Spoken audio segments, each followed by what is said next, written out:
Hey guys, welcome back to my channel Bansal biology. आज के video में हम मॉलिक्यूलर बायोलॉजी के इवनिंग शिफ्ट के सॉल्यूशंस को देखने वाले हैं। इन डिटेल में हम इन सॉल्यूशंस के बारे में डिस्कशन करने वाले हैं गाइस। और मॉर्निंग शिफ्ट का जो वीडियो है वो मैंने ऑलरेडी अपलोड कर दिया मेरे चैनल पे। उसका लिंक मैं आपको नीचे डिस्क्रिप्शन बॉक्स में प्रोवाइड कर दूंगी। So without any delay let's get started with the lecture guys and let's see the questions जो कि आस्क किए गए थे सीएसआर द्वारा मॉलिक्यूलर बायोलॉजी में इवनिंग शिफ्ट में। तो जो सबसे पहला क्वेश्चन पूछा गया था मॉलिक्यूलर बायोलॉजी से वो था, in a lac operon a nonsense mutation in the gene encoding beta galactosidase was found to interfere with the expression of downstream permease and transacetylase। क्या कह रहा है कि यहाँ पर इस तरीके से हमारा लैक ऑपेरॉन है। लैक ऑपेरॉन में क्या प्रेजेंट होता है? प्रमोटर होता है, ऑपरेटर होता है। यहाँ पर 3 जीन्स प्रेजेंट होते हैं जो कि अलग अलग एंजाइम्स को कोड करते हैं, जैसे कि Z जो है वो बीटा गैलेक्टोसाइडेज को कोड करता है, Y जो है वो परमिएज को कोड करता है और A जो है वो ट्रांसएसिटाइलेज को कोड करता है।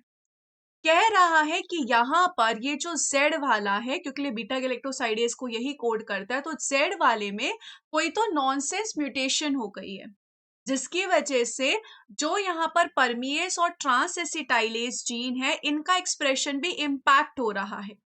तो which one of the following may explain this observation most appropriately? इनमें से कौन सी ऐसी स्टेटमेंट है जो इस कंडीशन को बहुत अच्छे से बता सकती है, जो ये बता सकती है कि अगर आपने Z को म्यूटेट किया तो क्यों Y और A को इम्पैक्ट हुआ है। सो अगर हम यहाँ पर देखें, ये polar effect of the mutation है या फिर ये trans effect of the mutation है या फिर binding of the release factor to the nonsense codon prevents translation of the downstream cistron या फिर formation of a stem loop structure in the upstream cistron prevents the translation of the downstream cistron. So अगर हम यहाँ पर देखिए तो इनमें से सबसे पहले तो हमें ये पता होना चाहिए कि नॉनसेंस म्यूटेशन क्या होती है, ये हमें पता होना चाहिए। तो आप इस डायग्राम में देख सकते हैं नॉनसेंस म्यूटेशन का मतलब क्या होता है। एक ऐसी म्यूटेशन जिसमें एक न्यूक्लियोटाइड कुछ इस तरीके से चेंज हो रहा है कि अब ये जो कोडोन है ये क्या बन गया, ये स्टॉप कोडोन बन गया है। और स्टॉप कोडोन एक ऐसी जगह होती है जहां से इसके आगे आप क्या नहीं कर सकते, इसके आगे आप ट्रांसलेशन नहीं कर सकते हो। तो अगर स्टॉप कोडोन हुई है, मतलब स्टॉप कोडोन बना है, तो स्टॉप कोडोन बनने की वजह से अब क्या होगा, यहाँ पर प्रोटीन नहीं बन पाएगा। तो कहने का मतलब है कि कुछ तो ऐसा हो गया है कि वहीं तक का जो प्रोटीन है वो बन पाएगा, इससे आगे का नहीं बन पाएगा ड्यू टू स्टॉप कोडोन। अब इस इफेक्ट को क्या बोला जाता है? पोलर इफेक्ट बोला जाता है। अगर हम पोलर इफेक्ट को देखें तो पोलर इफेक्ट की डेफिनेशन ही यही है, these mutations tend to occur early within the sequence of gene and can be nonsense frameshift and insertion। क्या कह रहा है? Polar mutation affect expression of downstream genes और ऑपेरॉन्स, कि उससे नीचे वाले जो जीन्स है या फिर उसके बाद में आने वाले जो जीन्स है या ऑपेरॉन्स है उनके एक्सप्रेशन को ये ब्लॉक करता है। इसी म्यूटेशन को हम पोलर म्यूटेशन कहते हैं। तो this was purely a example of polar mutation, कि जहां पर म्यूटेशन हुई है उसके नीचे जो है एक्सप्रेशन नहीं हो पा रहा है, उसके बाद में जो एक्सप्रेशन नहीं हो पा रहा है। Trans effect of the mutation नहीं होता, क्योंकि trans effect of the mutation में क्या चीज रहती है कि फॉर एग्जांपल यहाँ पर इस तरीके से मैंने बना दिए दो दो ऑपेरॉन और इस ऑपेरॉन का कोई फैक्टर इसको जाके कंट्रोल कर रहा है, तो उसको हम ट्रांस इफेक्ट कहते हैं। Binding of the release factor to the nonsense codon prevents the translation of the downstream cistron, की कोई रिलीज फैक्टर आके बाइंड कर गया जिसकी वजह से यहाँ पे ट्रांसलेशन जो है वो ब्लॉक हो रही है। इसमें जो मेन जो बिल्कुल परफेक्ट आंसर है वो ए ऑप्शन ही है, कि जो पोलर इफेक्ट है वो यहाँ पर हो रहा है।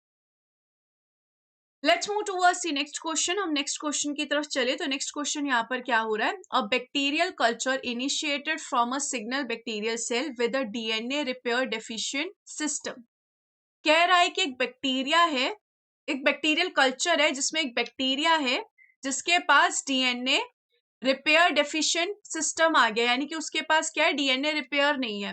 डीएनए रिपेयर नहीं है तो उसके डीएनए में क्या हो सकती है, बहुत सारी म्यूटेशंस रह सकती है, क्योंकि रिपेयर सिस्टम का काम होता है म्यूटेशंस को हटाना।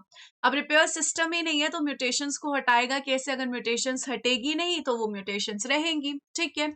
तो फिर क्या कह रहा है, is inoculated with several individual test tubes and allowed to grow in parallel. कह रहा है कि इन सबको फिर अब यहाँ पर क्या किया गया, इन सबको डिफरेंट डिफरेंट टेस्ट ट्यूब्स में लिया गया और इनको ग्रो किया गया। Wild type cells are also inoculated in a similar manner and grown simultaneously. Wild type मतलब जिनके पास डीएनए रिपेयर सिस्टम बिल्कुल नॉर्मल है, तो इनको भी यहाँ पर क्या किया गया, इनको भी यहाँ पर ग्रो किया गया. After several generations, individual culture are tested for resistance to antibiotics. Which one of the following statements describes the outcome?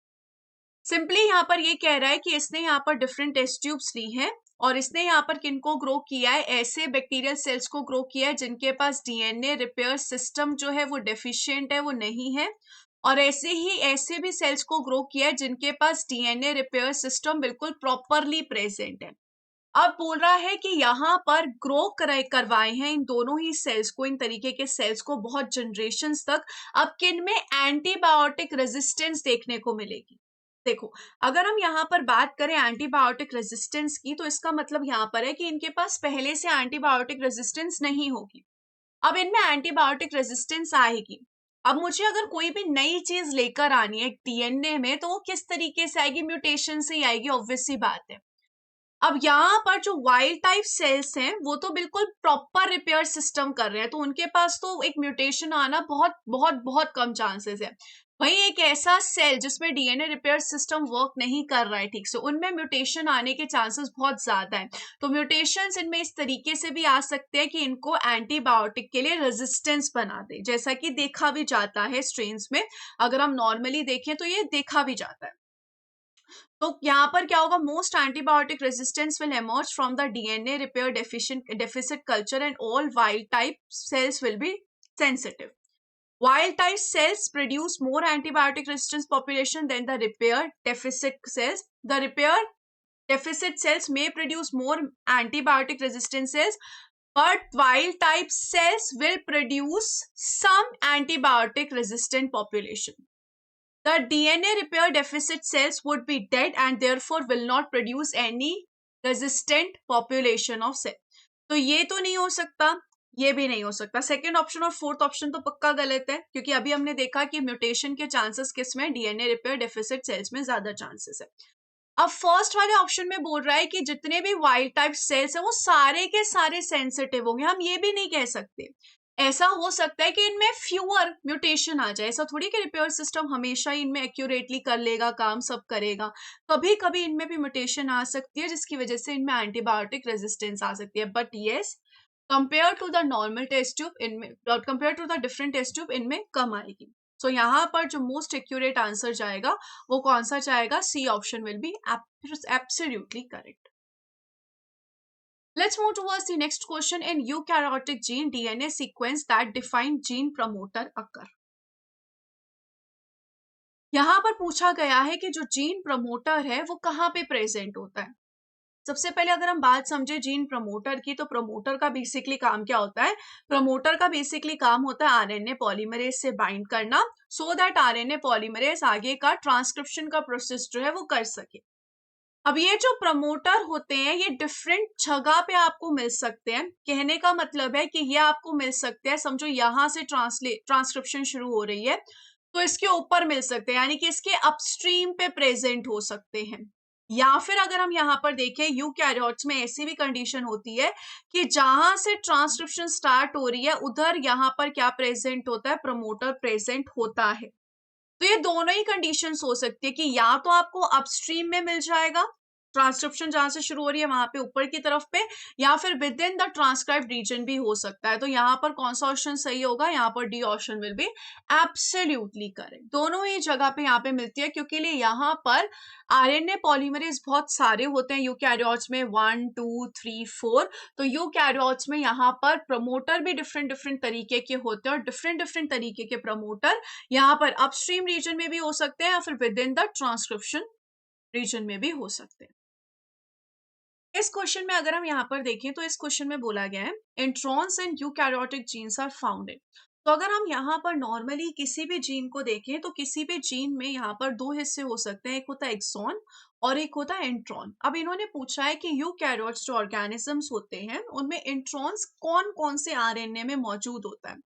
तो ये भी एक इंफॉर्मेटिव क्वेश्चन था जिसमें यहाँ पे होता है कि आरआरएनए, टीआरएनए, एमआरएनए, इन तीनों में ही दोस्तों यहाँ पर इंट्रॉन का जो हिस्सा है वो प्रेजेंट होता है. सो ये हमारा क्वेश्चन था। नेक्स्ट, अगर हम यहाँ पर नेक्स्ट क्वेश्चन की तरफ चलें तो नेक्स्ट क्वेश्चन पूछ रहा है कि which of the following statements about TATA binding protein is not true. TATA binding protein से रिलेटेड यहाँ पर कौन सी बात सच नहीं है वो इन्होंने पूछा है। तो टाटा बाइंडिंग प्रोटीन बेसिकली होता क्या है, ये बेसिकली यूकैरियोट्स में प्रेजेंट होता है, जो टाटा बॉक्स पे जाके बाइंड करता है। क्यों जाके बाइंड करता है, ताकि यहाँ पर और फैक्टर्स इसके साथ आके बाइंड कर सके और फाइनली आरएनए पॉलीमरेज आ सके और यहाँ पर स्टार्ट किया जा सके एमआरएनए की सिंथेसिस को। तो क्या कह रहा है, it is a component of transcription factor 2D। बिल्कुल सही बात है, ट्रांसक्रिप्शन फैक्टर 2D का कंपोनेंट होता है जिसमें टीबीपी और टीएएफ प्रोटीन प्रेजेंट होते हैं। तो ए ऑप्शन तो बिल्कुल सही हो गया। अब यहाँ पर बीसीडी में से तो देखिए, तो TATA recognize TATA element, TBP TATA element को रिकॉग्नाइज करता है, we have just seen that. Inserting one of its alpha helix into the major groove of DNA, नहीं नहीं नहीं नहीं नहीं, ये वाला जो पार्ट है वो थोड़ा सा अलग हो गया है। अगर आप यहाँ पर भी देखोगे, TBP binds to the minor groove and bends the DNA by 80 degree. तो माइनर ग्रूव पे यहाँ पर टाटा बाइंडिंग प्रोटीन जो है वो जाके बाइंड करता है। TBP and DNA interaction causes the DNA to bend, अभी आपने देखा था बेंड करने को बोल ही रहे हैं। तो बेसिकली यहाँ पर कौन सी स्टेटमेंट गलत है, सेकंड स्टेटमेंट जो है गलत है। क्वेश्चन के हिसाब से वो स्टेटमेंट सही हो गई, फर्स्ट, थर्ड और फोर्थ स्टेटमेंट जो है वो बिल्कुल करेक्ट है। If you move towards the next question यहाँ पर क्या पूछ रहा है, the following statements were made about x chromosome inactivation in humans. अब क्वेश्चन पढ़ने से पहले हमें ये पता होना चाहिए कि एक्स क्रोमोसोम इनएक्टिवेशन होती क्या है दोस्तों। सो अगर हम नॉर्मली देखें तो एक्स क्रोमोसोम इनएक्टिवेशन क्यों होती है, अगर हम फीमेल्स देखें तो फीमेल्स के पास 2 एक्स क्रोमोसोम होते हैं। वहीं अगर हम कोई भी लड़के देखें तो लड़के के पास सिर्फ और सिर्फ 1 एक्स क्रोमोसोम होता है। तो फीमेल के पास 2 एक्स क्रोमोसोम्स हैं, तो उसमें फैक्टर्स वगैरह डबल हो सकते हैं। तो इसकी वजह से नॉर्मली क्या किया जाता है, जो एक क्रोमोसोम है उसको इनएक्टिव बना दिया जाता है, एक क्रोमोसोम को इनएक्टिव बना दिया जाता है। अब क्वेश्चन में यहाँ पे पूछ रहा है कि आपको सारी करेक्ट स्टेटमेंट्स बतानी है। सो अगर हम यहाँ पर सबसे पहली स्टेटमेंट पढ़े तो सबसे पहली क्या बोल रही है, maternally derived X chromosome has a greater chance of becoming inactivated in any given cell. कह रहा है कि लड़की के पास जो मम्मा से एक्स क्रोमोसोम आ रहा है, वो वाला जो एक्स क्रोमोसोम है उसके ज्यादा चांसेस है इनएक्टिवेट होने के एज कंपेयर टू पापा से जो आ रहा है। सो ये स्टेटमेंट सरासर गलत है। आप यहाँ पर देख भी सकते हैं ये बात कि इनएक्टिवेशन जो होती है वो मम्मी की तरफ से और पापा की तरफ से भी हो सकती है, और किसी सेल में पापा की तरफ वाले एक्स क्रोमोसोम की हो सकती है, किसी सेल में मम्मी की तरफ वाले एक्स क्रोमोसोम की हो सकती है। सो ऐसा नहीं है कि एक का यहाँ पर हो गया तो सारे ही सेल्स वैसे होंगे, ऐसा नहीं होता। फॉर एग्जांपल अभी इस लड़की के पास समझो यहाँ पर 10 सेल्स थे, तो 10 सेल्स में से एक सेल मम्मी की तरफ वाला इनएक्टिवेट हो गया, एक सेल पापा की तरफ वाला इनएक्टिवेट हो गया। तो इस तरीके से यहाँ पर ए स्टेटमेंट गलत हो गई, इसको कट कर दो, इसको कट कर दो। The X chromosome are activated during oogenesis, कि दोनों के दोनों एक्स क्रोमोसोम जो है वो oogenesis की टाइम पे एक्टिव होते हैं। बिल्कुल सही बात है, क्योंकि जो इनएक्टिवेशन होती है वो जाइगोट के बनने के बाद, डिवीजन के बाद, जब 32 टू 64 सेल स्टेज होती है तब यहाँ पर जाके क्या होता है, इनएक्टिवेट होता है। तो यहाँ पर oogenesis तो कब तब की जाती है जब आप ओवम का प्रोडक्शन कर रहे हो। तो ओवम का जब प्रोडक्शन होता है तब दोनों सेल्स जो है वो एक्टिव होते हैं। तो बी ऑप्शन सही है। The ZIST gene encode a single long non-coding transcript which bind with the X chromosome and help in its activation. कि एक जिस्ट करके आरएनए है जो कि नॉन कोडिंग आरएनए है, ये बेसिकली रिस्पॉन्सिबल होता है एक्स क्रोमोसोम को इनएक्टिवेट करने के लिए। कैसे करता है, एक्स क्रोमोसोम से बाइंड करके करता है, और उसके बाद कुछ फैक्टर्स को बुलाता है जो एक्स क्रोमोसोम का कॉम्पैक्ट करते हैं। तो यहाँ से हमें पता चल गया कि जो बी ऑप्शन है वो बिल्कुल सही है, दैट इज बी, सी और ई सही है। T6 transcription affects the abundance of Xist RNA in cis, बिल्कुल सही बात है। T6 जो होता है वो जिस्ट का नेगेटिव रेगुलेटर होता है, एंटागोनिस्टिक होता है। तो यहाँ पर ई ऑप्शन जो होगा वो बिल्कुल 100% सच होगा। तो यहाँ पर कौन सा ऑप्शन सही आ गया दोस्तों, बी ऑप्शन जो होगा वो बिल्कुल सही होगा। B option will be absolutely correct. If you move towards the next question यहाँ पे बोल रहा है mutant DNA polymerase. DNA polymerase क्या होता है? एक ऐसा एंजाइम होता है जिसका काम होता है डीएनए का रेप्लिकेशन करना। तो बोल रहा है कि डीएनए पॉलीमरेज में दो चीजें बोल रही है, एक तो है हायर रेयर रेट और दूसरा बोल रहा है क्रिएट कर रहा है शॉर्ट डीएनए फ्रेगमेंट्स को, यानी कि डीएनए के जो सिंथेसिस होती है एक बारी में जो सिंथेसिस हो रही है वैसे सिंथेसिस देखी नहीं जा रही, डीएनए छोटे छोटे टुकड़ों में मिल रहा है। तो इसका रीजन क्या, हम ये समझने की कोशिश करते हैं। सबसे पहले अगर हम डीएनए पॉलीमरेज के पास देखें तो दो एक्टिविटी होती है, एक तो होती है 5 prime to 3 prime polymerization activity और एक होती है 3 prime to 5 prime exonuclease activity. किसके पास ये दो एक्टिविटी प्रेजेंट होती है? डीएनए पॉलीमरेज 3 के पास, जो कि मेनली रेप्लिकेशन का काम करता है।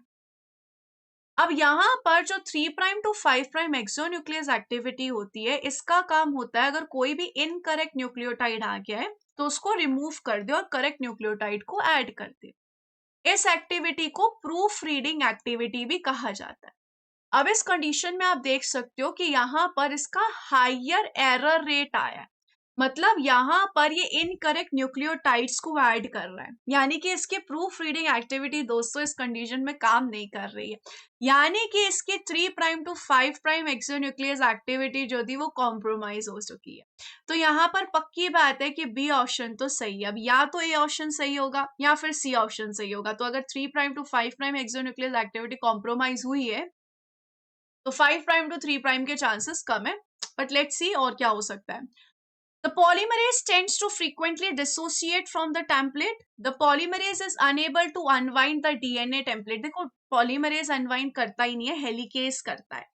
The polymerase tends to frequently dissociate from the template. Yes, ये चांस बिल्कुल हो सकता है कि वो बार बार क्या हो रहा है? डिसोशिएट हो रहा है। तो इसकी वजह से हमें क्या मिल रहा है? शॉर्ट फ्रेगमेंट्स ऑफ डीएनए मिल रहे हैं, सिर्फ और सिर्फ शॉर्ट फ्रेगमेंट्स ऑफ डीएनए मिल रहे हैं, क्योंकि डीएनए पॉलीमरेज जुड़ रहा है फिर निकल रहा है, जुड़ रहा है फिर निकल रहा है, जुड़ रहा है फिर निकल रहा है। तो यहाँ पर डी ऑप्शन जो होगा वो बिल्कुल करेक्ट हो सकता है।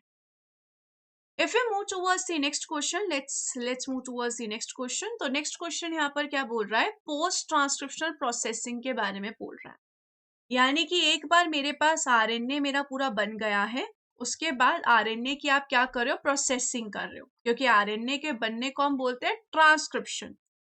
आरएनए बन चुका है, अब उसके बाद पोस्ट ट्रांसक्रिप्शन, आरएनए के बनने के बाद उसकी कुछ आप एडिटिंग कर रहे हैं। तो सबसे पहले बोला गया है RNA editing can occur via deamination of cytosine residue leading to uracil and thus a change in coding reason.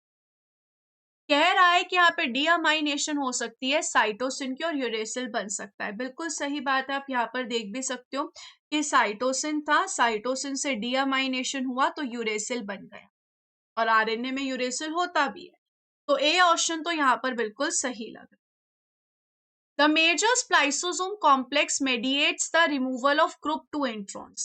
देखो मेजर स्प्लाइसोसोम, मेजर स्प्लाइसिंग अलग होती है, ग्रुप 2 एक सेल्फ स्प्लाइसिंग है, वो एक अलग स्प्लाइसिंग होती है, ये दोनों स्प्लाइसिंग अलग है। तो बी ऑप्शन यहाँ पर कैसा हो गया? गलत हो गया।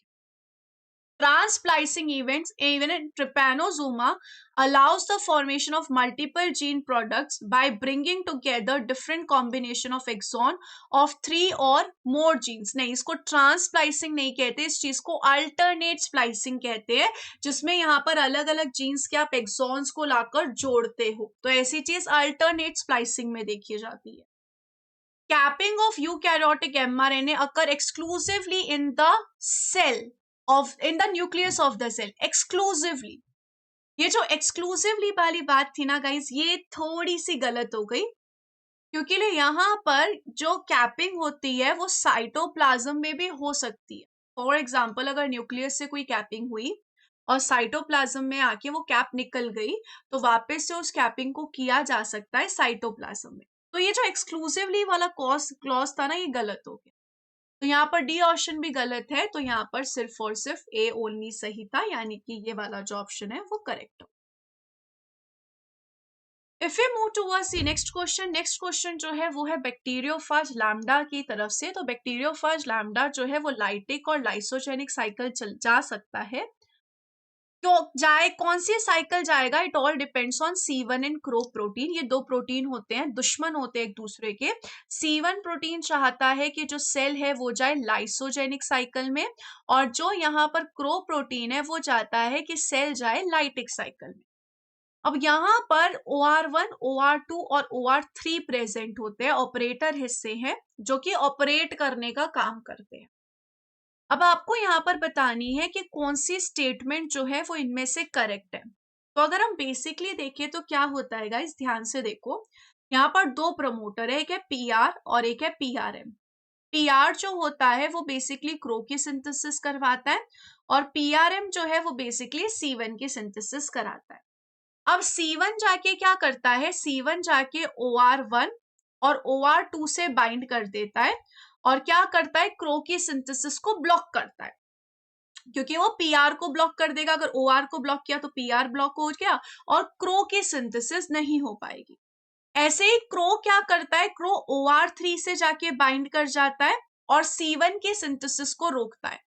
तो C1 जो है वो क्रो की सिंथेसिस को रोक रहा है, क्रो जो है वो C1 की सिंथेसिस को रोक, दोनों एक दूसरे की सिंथेसिस को रोक रहे हैं।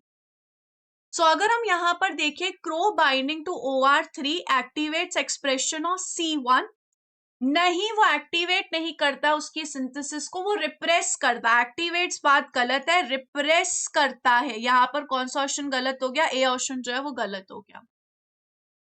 नेक्स्ट यहाँ पर क्या है, C1 binding to OR3 activates expression of C1 and represses the expression of Cro. क्या बोल रहा है कि C1 जो है वो OR3 से बाइंड करता है, नहीं, C1 का OR3 से बाइंड करेगा तो खुद के प्रमोटर को ब्लॉक कर रहा है, खुद के प्रमोटर को थोड़ी ब्लॉक करेगा, नहीं। C1 binding to OR1 and OR2 leads to repression of C1 and Cro. C1 binding to OR1 and OR2, कि C1 जो है वो क्या बाइंड कर रहा है, OR1 और OR2 से बाइंड कर रहा है और दोनों के एक्सप्रेशन को रोक रहा है। ऐसा नहीं होता, खुद के एक्सप्रेशन को वो इस तरीके से नहीं रोकेगा, सिर्फ क्रो के एक्सप्रेशन को इस तरीके से रोकेगा।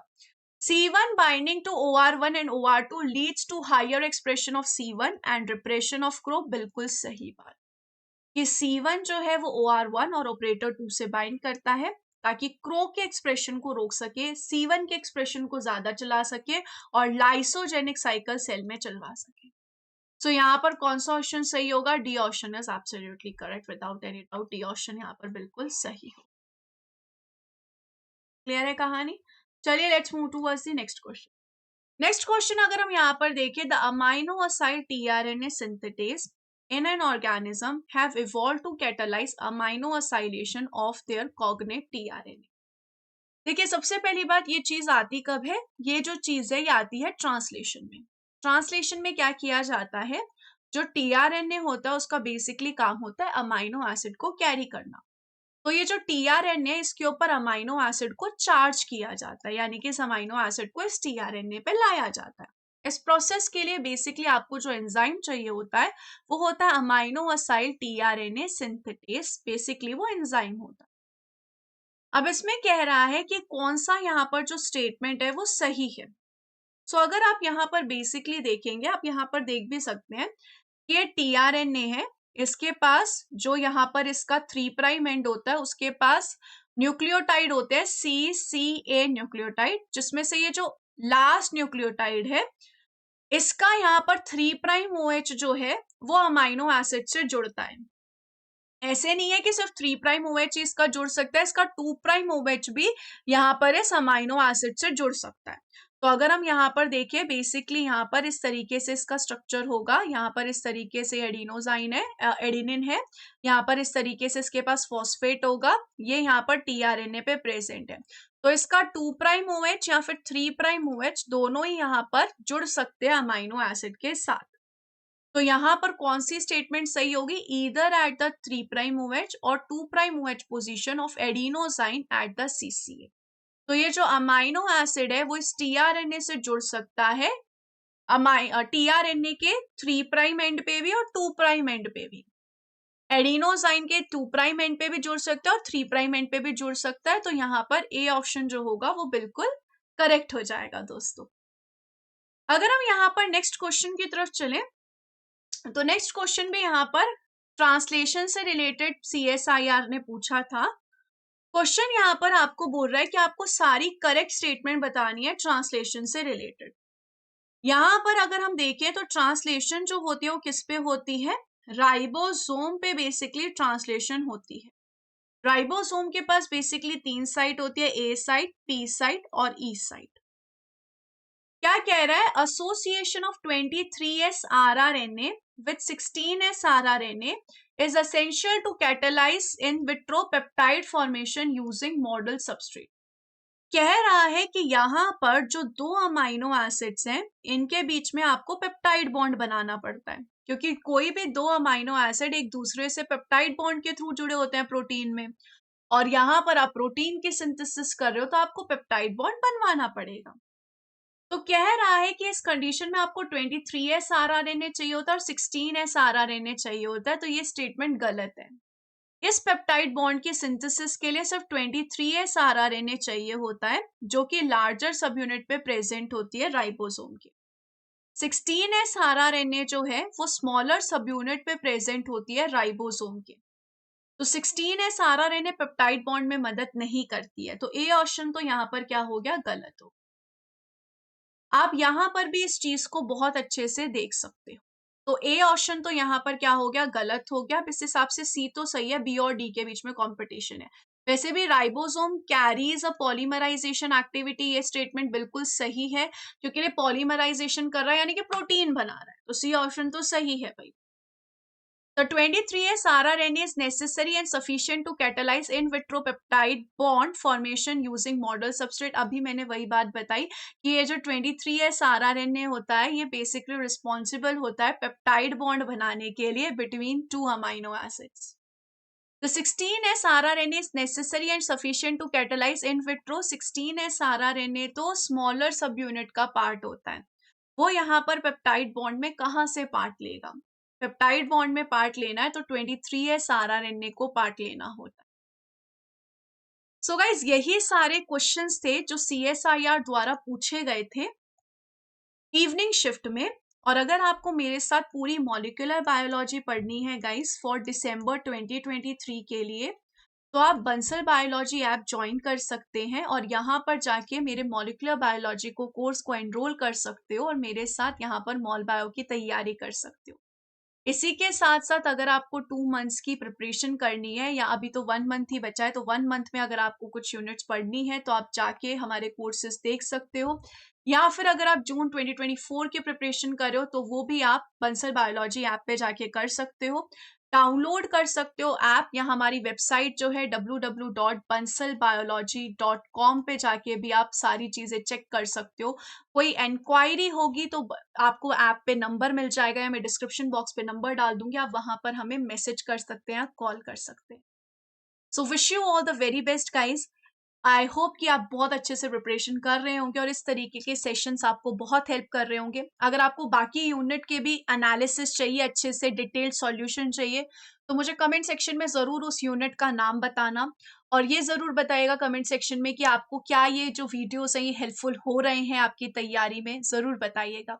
Thank you so much guys, take care of yourself, bye bye.